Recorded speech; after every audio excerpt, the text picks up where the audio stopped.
Eh, Pada malam hari ini, gue akan membahas eh, satu pembahasan, satu bab sebenarnya, yang udah gue ringkas dari buku The Art of Dealing with People, karya Ghibli. Ada beberapa bab sebenarnya yang menurut gue juga bagus-bagus banget gitu ya. Cuma gue mau bahas eh, bab ini juga karena menurut gue ini bab yang relate, yaitu bab mengenai memahami ego manusia.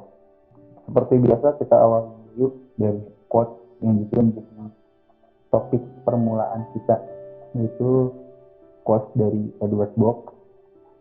Katakan bahwa ego dan egoisme sebenarnya adalah percikan api ilahi yang tertanam dalam diri manusia, dan hanya orang-orang yang sudah menyalakan api ilahi dalam diri mereka yang akan mencapai hal-hal yang besar. Nah, ini kita masuk ke pembahasan pertama. Tadi udah dibahas mengenai uh, seseorang yang telah memiliki atau sudah menyalakan api ilahi dalam diri mereka yang bisa mencapai hal-hal besar. Nah, dengan itu sifat manusia pasti nggak lepas dari yang namanya harga diri. Uh, Seseorang memiliki harga diri yang kuat juga untuk mencapai tujuan-tujuan mereka yang sudah mereka rancang dengan betul-betul gitu. Makanya harga diri ini sangat krusial dalam diri manusia dan punya hubungan atau keterkaitan erat dengan ego manusia itu sendiri. Uh, Harga diri atau self esteem, orang yang menyadari bahwa mereka adalah sesuatu bukan karena apa yang sudah mereka lakukan atau seberapa baiknya mereka, tetapi karena rahmat Tuhan yang mengkaruniakan kepada mereka nilai yang sudah ada sejak lahir, telah mengembangkan harga diri yang sehat. Jadi uh, mereka sudah punya apa ya, uh, kekuatan batin yang kuat sehingga itu pun apa ya, membentuk diri mereka secara tidak langsung. Jadi ya, makanya harga diri itu sangat penting dalam pembentukan diri manusia dan uh, pembentukan atau apa ya, pengontrolan gitu ya, apa sebutnya, pengontrolan ego diri manusia juga. Ini akan dibahas di kelas selanjutnya. Ini sebelumnya kita self reminder dulu nih, berdasarkan yang ada di buku. Yang pertama, kita semua egois. Yang kedua, kita lebih tertarik pada diri sendiri daripada apapun lainnya. Nah, ini juga yang menjadi latar belakang egoisme itu juga ya. Dan ini juga menjadi topik yang uh, krusial juga, yang penting dalam presentasi malam hari ini. Ya, kita lebih tertarik pada diri sendiri daripada apapun lainnya. Yang ketiga, setiap orang yang kita jumpai ingin merasa dirinya penting dan mempunyai nilai, dan tanda kutip ya, mempunyai nilai. Jadi mereka selalu merasa ingin punya peran di society-nya gitu. Jadi makanya itu seorang selalu ingin dilihat penting. Padahal ya balik lagi, namanya pekerjaan ya, kita butuh kerja nyata juga.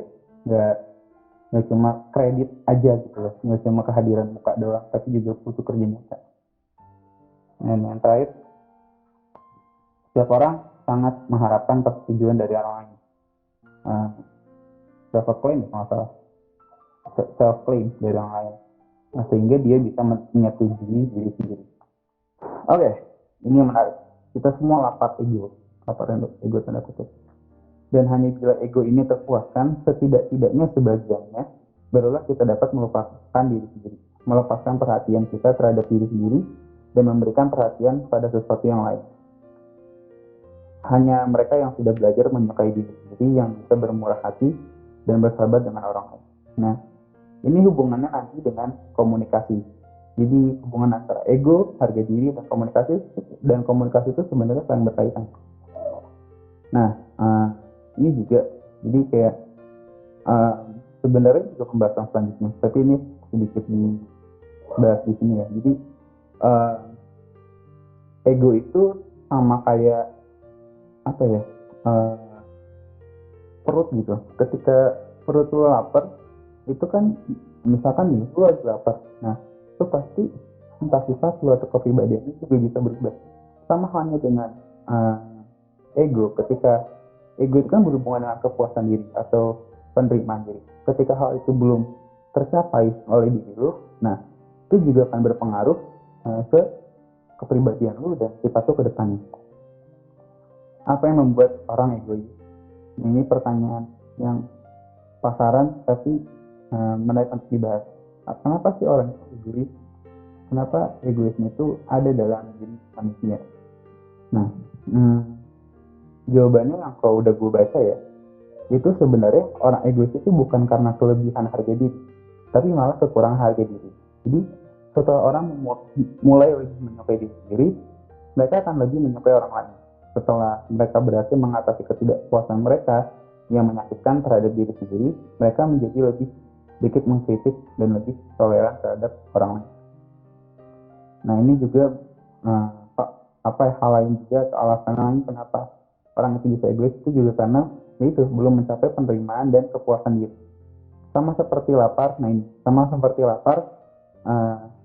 lapar makanan ya, lapar ego adalah sesuatu yang wajar dan dialami oleh semua orang, dan makanan bagi ego berfungsi sama dengan makanan bagi tubuh, yaitu pemeliharaan diri.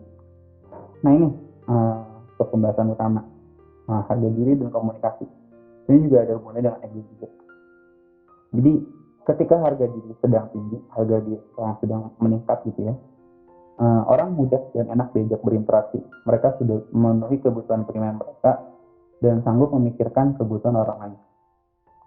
Kebutuhan orang lain itu dalam artian mereka sudah bisa melihat kebutuhan mereka, semua berfokus ke diri mereka sendiri. Karena yaitu mereka sudah mencapai titik yang mereka inginkan, penerimaan bagi mereka itu sudah dibayar tuntas. Sehingga misalkan istilahnya kasarnya ngurusin orang lain pun mereka bisa aja, karena untuk ngurus diri sendiri pun kasarnya mereka sudah bisa gitu, dalam artian sudah terlaksana. Ketika harga diri sedang turun, kesulitan mudah datang, dan ketika harga diri sudah cukup rendah, apa saja bisa menjadi ancaman. Orang yang sensitif terhadap segala hal, baik itu kritik ataupun komentar dan apapun itulah ya, itu kemungkinan besar mengalami itu bisa menjadi ancaman, dan kemungkinan besar itu dikarenakan harga diri mereka sedang rendah. Jadi tadi kan kalau orang harga dirinya sedang rendah, ini sorry ya gue matiin kamera. Jadi ketika orang sedang mengalami harga diri yang rendah, itu sebenarnya bisa diatasi.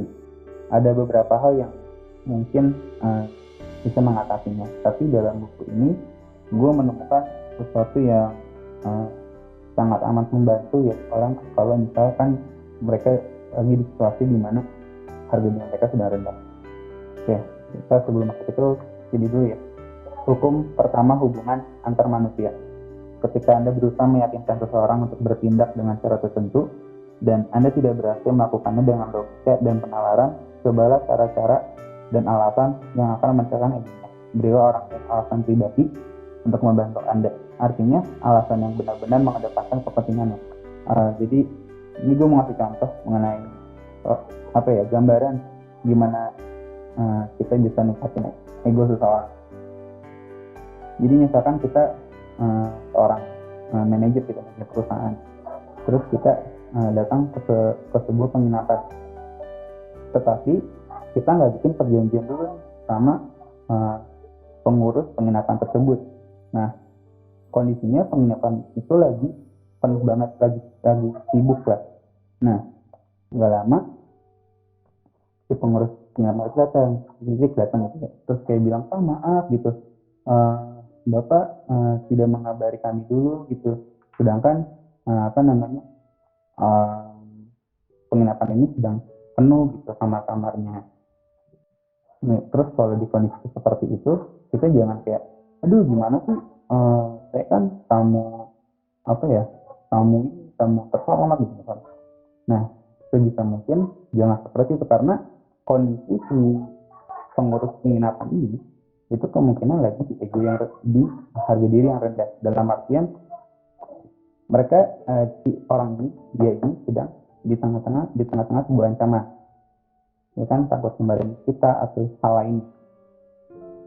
Nah, bisa kita jawab dengan kayak gini, iya sih itu bisa jadi masalah sih gitu kan, tapi saya tahu bahwa kalau ada orang di kota ini yang bisa memberikan solusi atau memberikan solusi untuk saya, orang itu adalah Anda atau si pengurus penginapan itu. Kalau Anda tidak bisa mendapatkan kamar untuk saya, mungkin saya juga akan menyerah dan terpaksa tidur di kamar. Itu mungkin sebagai kayak ya penyemangat sedikit lah ya untuk si pengurus penginapan. Terus kata dia, mungkin saya tidak tahu, tetapi tunggulah barangkali 30 menit dan saya akan melihat apakah saya bisa mengusahakan. Nah, di kondisi ini, si pengurus ini itu lagi terpacu harga dirinya, karena kita ngasih respon juga yang baik, dalam artian kita menyemangati dirinya, bukan langsung kayak menjadi kayak gimana sih, gitu, nggak benar kamu sebagai pekerja gitu kan, karena kita tahu kita nggak bisa nyalain keadaan juga pada saat itu, karena lagi-lagi itu di luar kendali kita, dan mungkin juga di luar kendali dia karena awalnya dia juga nggak tahu kita bakal datang ke situ kan. Nah, hasilnya ini mungkin good ini ya, good ending. Kalau di buku ini hasilnya dia ingat sebuah ruang tamu kecil untuk rapat tidak resmi yang dengan mudah dapat diubah menjadi kamar tidur dengan memasukkan tempat tidur cadangan.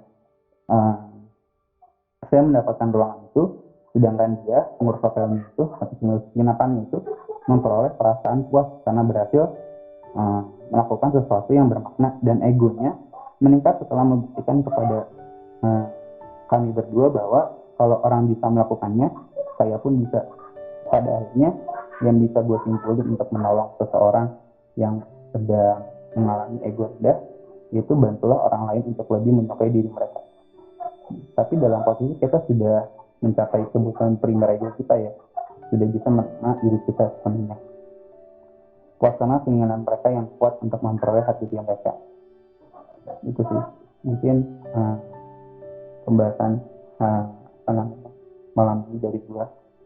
Kurang lebih mohon maaf.